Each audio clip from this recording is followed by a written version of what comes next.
आदाब, नमस्कार। The red mic में आपका स्वागत है। मैं हूं सौरभ शुक्ला। आज वक्फ कानून को लेकर के एक बहुत अहम सुनवाई होने वाली है और हम आपके सामने बताएंगे कि आज सुप्रीम कोर्ट में वक्फ की जो सुनवाई है 2 बजे शुरू होगी। सुप्रीम कोर्ट में जो चीफ जस्टिस संजीव खन्ना उस बेंच को हेड कर रहे हैं, उनके साथ में 2 सुप्रीम कोर्ट के जजेस भी मौजूद हैं। आपको बताएं कि बहुत दिलचस्प बात है और आज क्या जो लोग वक्फ कानून के खिलाफ हैं उनको क्या कोई रिलीफ मिलेगी, इस बारे में हम आपको कुछ चीज़ें बताना चाहते हैं। कल सुप्रीम कोर्ट के बहुत सारे तीखे सवाल थे जिसका जवाब सरकार के वकील तुषार मेहता के पास नहीं था। जैसे सबसे पहला सवाल पूछा कि आपने वक्फ बोर्ड में कहा है कि 2 नॉन मुस्लिम्स होंगे, हमें ऐसा हिंदू धार्मिक बोर्ड भी बताइए जिसमें गैर हिंदुओं को शामिल किया गया हो। इस पर कोई जवाब नहीं था सरकार के वकील तुषार मेहता के पास। इसके अलावा कोर्ट ने यह भी पूछा कि आप क्या मुसलमानों को हिंदू धार्मिक ट्रस्ट में शामिल करेंगे, ये भी सवाल कोर्ट ने पूछा था। इनफैक्ट 3 बातों को लेकर के जो ये ऑर्डर लिखवा भी दिया था और हो सकता है कि आज ये फैसले में 3 बातें आ जाएं कोर्ट की।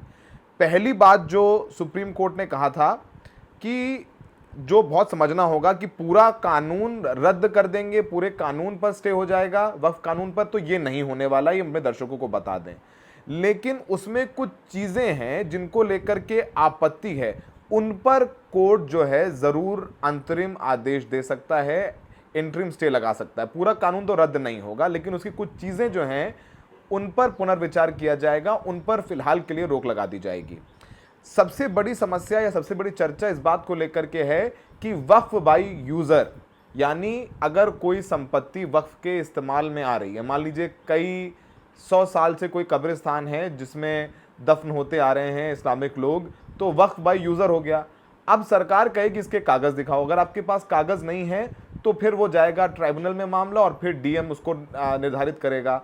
तो सुप्रीम कोर्ट ने कहा कि भैया 15वीं शताब्दी, 13वीं शताब्दी, 14वीं शताब्दी, 16वीं शताब्दी में तो रजिस्ट्री या कागज़ों का कोई बात ही नहीं थी, वो तो अंग्रेज़ों के ज़माने से शुरू हुआ, तो उनके कागज़ कहाँ से लाएंगे। तो सुप्रीम कोर्ट ने, जाहिर सी बात है, उन्होंने कहा कि अगर वक्फ बाय यूज़र को ख़त्म कर दिया जाएगा तो इसके बुरे परिणाम होंगे। तो हो सकता है कि जो वक्फ बाय यूज़र जिसका सबसे ज़्यादा विरोध हो रहा है उस पर सुप्रीम कोर्ट फैसला दे दे। कल सुप्रीम कोर्ट ने कह दिया था कि जो वक्फ संपत्ति अगर कोर्ट ने घोषित कर दी है, कोर्ट ने आदेश दे दिया है कि वक्फ संपत्ति है तो उसे सरकार डी नोटिफाई नहीं कर सकती है। वक्फ बाय यूजर हो या वक्फ बाय डीड, अगर डीड से भी वक्फ है और वक्फ किसी ने किया है तब भी सरकार उसको डी नोटिफाई नहीं कर सकती है। तो ये एक बहुत बड़ी राहत वाली बात होगी उन तमाम लोगों के लिए जो कह रहे हैं कि जो वक्फ बाय यूजर है, जैसे संभल मस्जिद की बात है।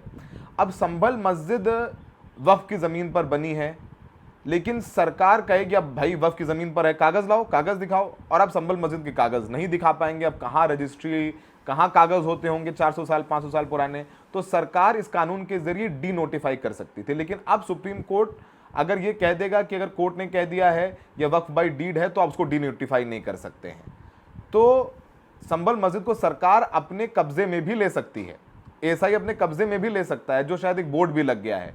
तो सुप्रीम कोर्ट ऐसी मस्जिदों में जिनके कागज़ नहीं है, कब्रिस्तान के कागज़ नहीं है, उस पर जो है अपना फैसला दे सकता है कि भैया अगर वक्फ बाय डीड और वक्फ बाय स्टे है और कोर्ट ने आदेश दे रखा है तो सरकार उसको डी नोटिफाई नहीं कर सकती है।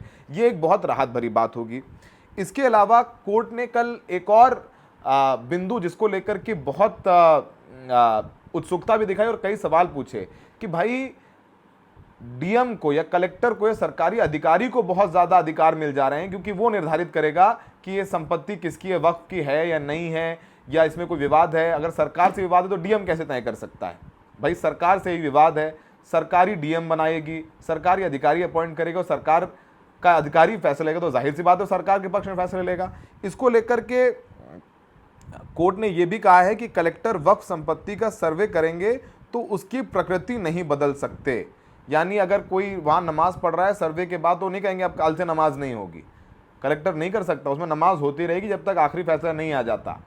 कलेक्टर के फैसले के बाद कोर्ट जाने की भी इजाज़त दी जाएगी और कोर्ट में हाई कोर्ट जा सकते हैं, सुप्रीम कोर्ट जा सकते हैं, तो कलेक्टर का आदेश आखिरी आदेश नहीं होगा। तो कोर्ट इस पर भी फैसला दे सकता है और कलेक्टर को बताना पड़ेगा, कोर्ट को सूचित करना पड़ेगा कि उसने क्या किया है। तो जो कलेक्टर को पूरी ताकत दे दी गई थी इस कानून में, वो ताकत कम की जाएगी। आखिरी फैसला कलेक्टर का नहीं बल्कि कोर्ट का होगा। इसके अलावा कोर्ट ने एक और जिस बात को लेकर के सबसे ज्यादा आपत्ति हो रही थी कि भाई ये बताइए कि क्या हिंदुओं के किसी ट्रस्ट में मुसलमान को शामिल किया जाएगा। इस बात को लेकर बड़ी आपत्ति थी कि भाई वक्फ धार्मिक मसला है मुसलमानों का, तो इसमें कैसे गैर मुसलमानों को शामिल किया जा रहा है। तो कोर्ट ने कहा कि पहले तो आप बताइए, लिखित में दीजिए सरकार कि कितने सदस्य होंगे। तो बताया भाई 2 सदस्य होंगे जो मुसलमान नहीं होंगे, गैर मुसलमान होंगे।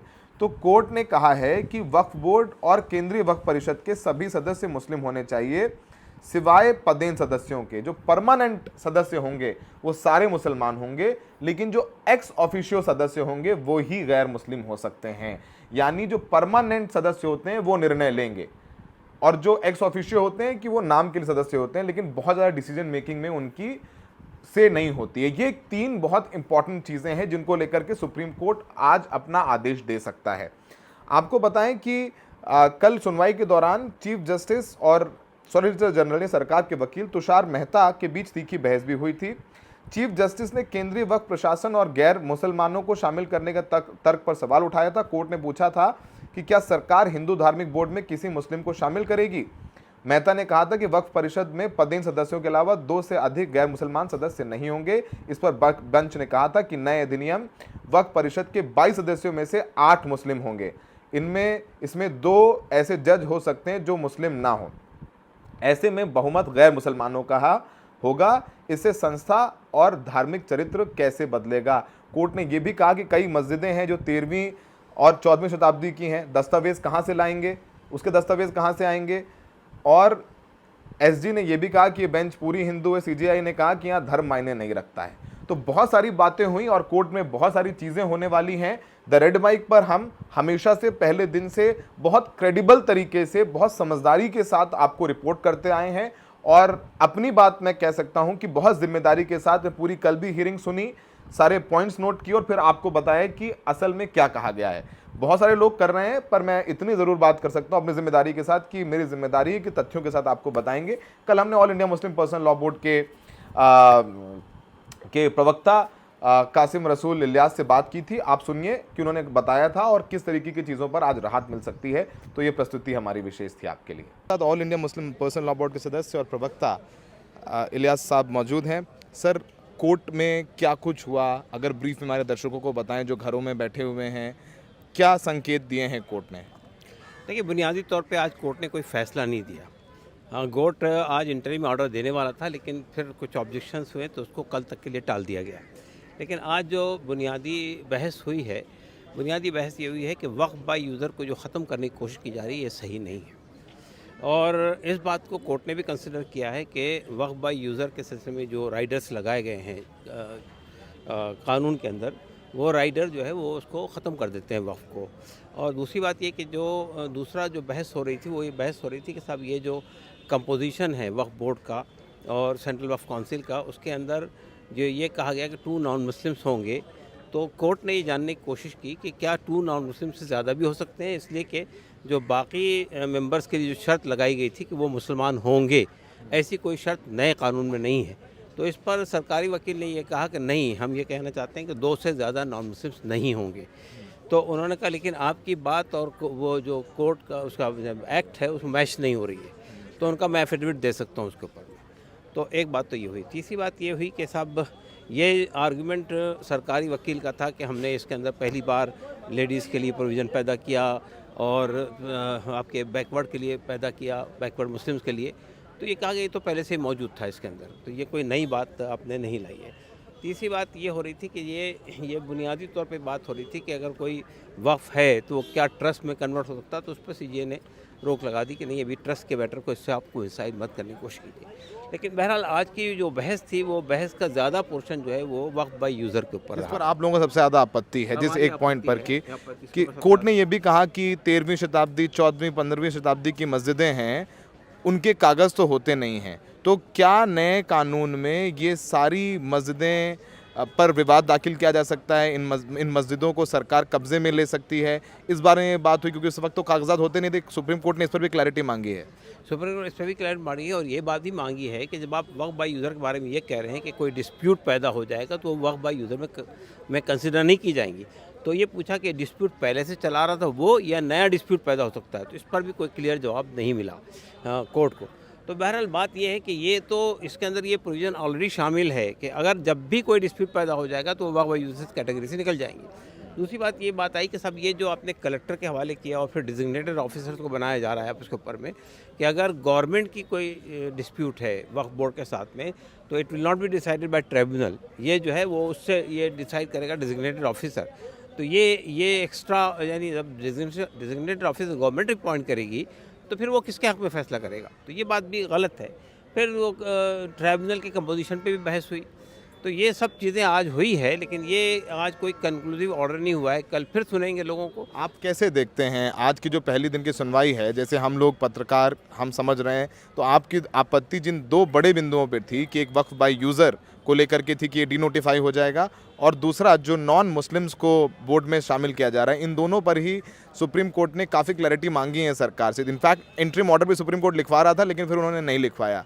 तो आज आप कैसे देखते हैं आज की सुनवाई को? नहीं, आज की सुनवाई को मैं इस एतबार से ही देखता हूँ, हालांकि हम ये नहीं कह सकते कि कंक्लूड हो चुकी है सुनवाई, लेकिन हम आज के ऑर्डर के अंदर जो अदलिया का यानी जो जजेस का जो पक्ष था कि वो क्लैरिटी मांग रहे थे सरकार से, ये बहुत अच्छा था, स्पष्ट था।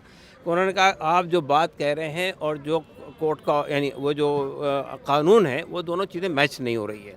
कि ये बात कि आप ये कह रहे हैं कि वक्फ बाय यूज़र को ख़त्म नहीं किया गया, वो इस तरह की कंडीशन लगी है उनका, लेकिन आपकी बात जो है वो उससे मैच नहीं हो रही। तो उन्होंने कहा कि जेपीसी के अंदर बहस हुई है, जेपीसी को मिनिस्ट्री ने जो है अश्योरेंस दिए हैं। तो उनका जेपीसी कोई इशू नहीं है, असल इशू ये है कि आप ये बताइए कि लिखा क्या है उसके अंदर, कानून के अंदर जो कानून मंजूर हुआ उसमें क्या लिखा हुआ है, उसको किस तरह मिस इंटरप्रेट किया जा सकता है। तो उनका नहीं, कोई मिस इंटरप्रेट नहीं किया जा सकता है, हम चाहें तो इसके ऊपर में एफिडेविट दे सकते हैं। तो बहरहाल यहीं पे ये चीज़ ख़त्म हुई। अच्छा, नॉन मुस्लिम्स के लिए समझा दीजिए कि वक्फ बाय यूज़र क्या होता है? वक्फ बाय यूज़र ये है कि देखिए जो प्रॉपर्टीज़ चाहे मस्जिद हो चाहे कब्रिस्तान हो, जो बरसों से कई सौ साल से वो वहाँ पर, जाहिर है कि पहले ज़माने में ये बात भी कोर्ट के अंदर आई है कि अंग्रेज़ों से पहले रजिस्ट्री नहीं हुआ करती थी। तो ये जिस ज़माने में रजिस्ट्री नहीं होती थी, किसी ने वक्फ कर दिया मेरी प्रॉपर्टी है मैं इस काम के लिए वक्फ करता हूँ और वो इस्तेमाल हो रही है। मस्जिद है तो मस्जिद तरह इस्तेमाल हो रही है, कब्रिस्तान है ग्रेवयार्ड है तो ग्रेवयार्ड तरह इस्तेमाल हो रहा है। तो उसको ये मान लिया गया कि whether they have papers or not, whether it is registered or not registered, वो this will be treated as waqf by user. वो वक्फ है और सुप्रीम कोर्ट का ये फैसला है, once a Waqf always a Waqf.